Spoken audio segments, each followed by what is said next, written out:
Hi, I'm Lee Wade, and you're listening to Translucent, a series that amplifies trans voices, humanizes our community, and creates space for the real, everyday conversations that don't make headlines. On this episode of Translucent, we hear from Shelby Chestnut, the Executive Director of the Transgender Law Center in San Francisco, California. Shelby talks about the impact that the anti-trans legislation has on trans youth. The Transgender Law Center is the country's largest trans-led organization that is fighting anti-trans policies. It's been around for almost 24 years. Shelby says trans youth are struggling in this political climate.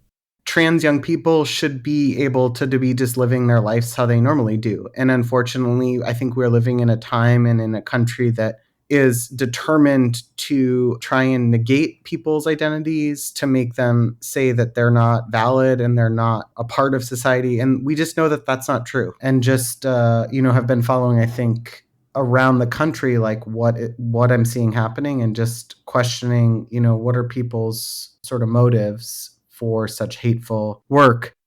Our nation seems increasingly committed to challenging trans people's identities, questioning their validity, and pushing them to the margins of society. Some Republican politicians have been campaigning on the idea that trans people are spreading dangerous gender ideology.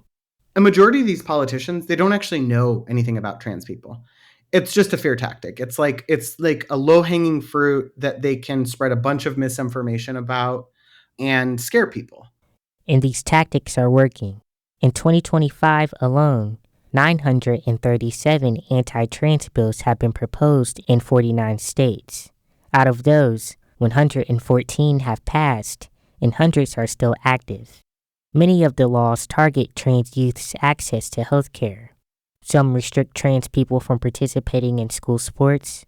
Others prevent trans and non-binary people from using bathrooms that align with their gender identity. And there are lots of new restrictions on discussions about gender identity in schools. Last year, Ohio House Bill 68 passed into law. That law restricts trans youth access to health care. Several others are still advancing through the legislature. But Shelby says lots of people are organizing to oppose these bills.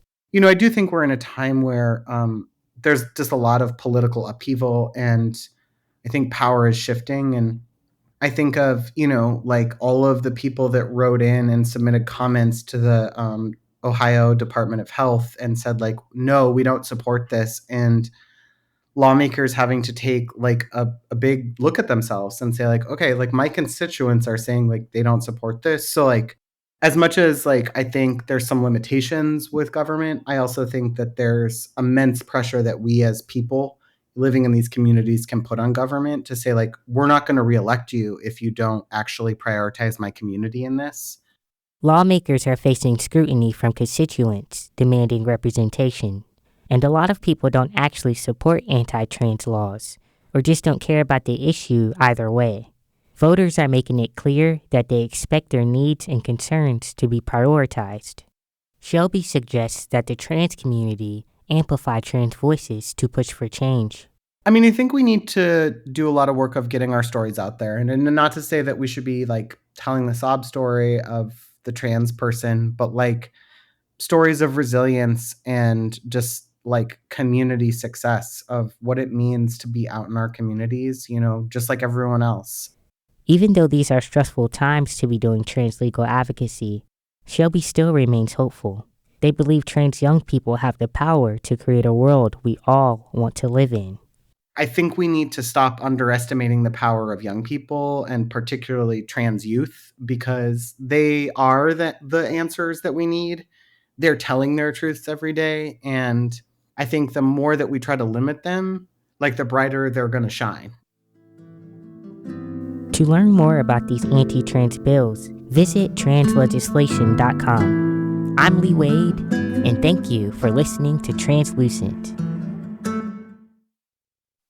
Are you signed up for WYSO's daily newsletter? I'm Caitlin Schrader, the digital editor at WYSO.